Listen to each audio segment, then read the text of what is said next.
लात मुक्का खा के हम लोग आते थे।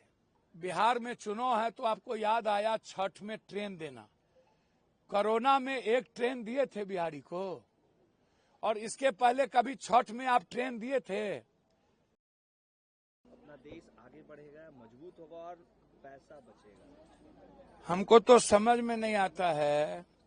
प्रधानमंत्री जी 8 साल पहले यही बात राहुल गांधी जी आपसे कहते थे, तो जब देश की सारी चीजें जीएसटी के मार्फत खत्म हो गई, हमारी उम्मीदें और सपने खत्म हो गए, जीएसटी ने मिडिल क्लास के व्यापारियों की जिंदगी तमाम कर दी,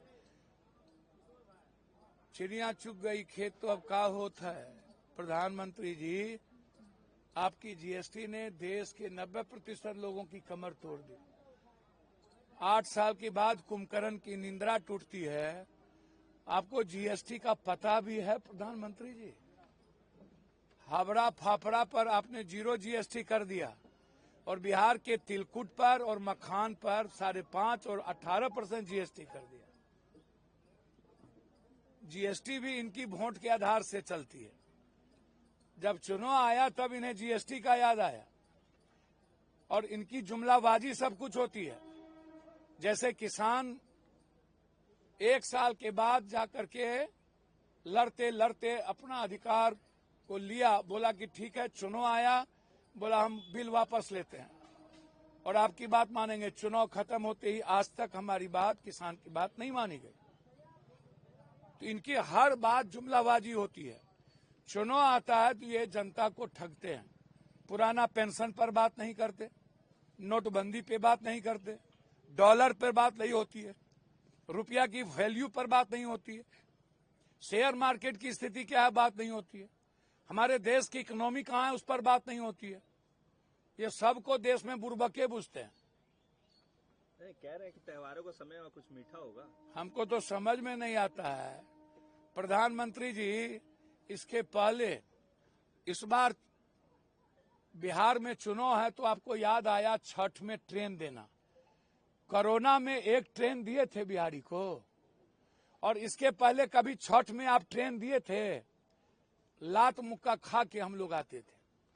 लात मुक्का खाकर हम लोग कोरोना में पैदल मरे, आपने एक ट्रेन नहीं दिया। और इस बार चुनाव है तो आपको राजनीति करने के लिए हम इतना ट्रेन दे रहे हैं। बिहारी को बेवकूफ समझते हैं। गुजरात में मार मार के बिहारी को भगाए थे ना आप लोग, हैं? अब हमारे मखान पर 5.5% जीएसटी और तिलकुट पर 18.5%। ये मिठास है, ये मौत है। पप्पू जी, एक और सवाल इन दिनों काफी तेजी से चल रहा है 2 दिनों से। तेजस्वी यादव की सभा में फिर से प्रधानमंत्री की अच्छा सुनिए ना भैया, एक बात बोले, प्रधानमंत्री जी बौद्धिक होकर के डीएनए को गाली दे दिए जो नहीं देना चाहिए। सदन में राहुल गांधी को बोला इसके जात का पता नहीं, मतलब बाप का पता नहीं, अनुराग। और सोनिया जी को बोला 42 करोड़ की गर्लफ्रेंड है, और क्या क्या गाली नहीं दी। गाय भैंस कुत्ता बिल्ली।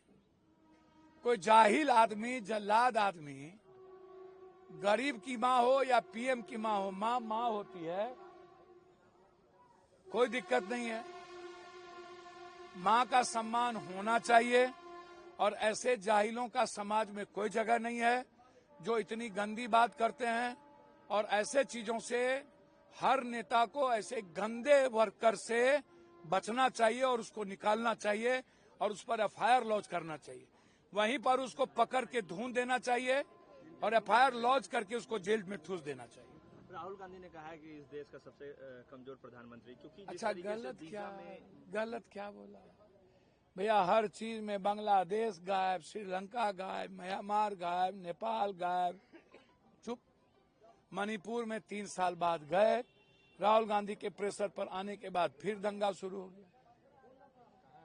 जब भारत में इंटरनल नफरत पैदा होगी, और अब यूरोप में हमारे बच्चे ना जा पाएंगे, और जो वहां नौकरी कर रहा है उसको आना पड़ेगा। 88 लाख, $1 लाख। अब हमारे बच्चे नौकरी करने यूरोप जाएंगे, और आप भाई कह रहे हो। तो आप कमजोर नहीं हो तो क्या 56 इंच के हो? बोलो ना। टैरिफ ने हमारी जिंदगी तबाह कर दी, कुछ नहीं बोलते हो तो 56 इंच के हो? एक सवाल आपको लेकर भी है, आपको लेकर भी कहा गया है कि आप जननायक कह रहे हैं और अपनी महत्वाकांक्षा के लिए आप किसी को भी जननायक बना देते हैं। हम किसी को नहीं बनाते हैं, ना है कोई। यदि कोई बच्चे को सम्मान दे दे, हमारे लिए कौन क्या बोलेगा? जो बोल रहा है चोरवा सबको लाइए ना मेरे सामने, उन लोगों का सारा पाप और कुकर्म हम जानते हैं ना।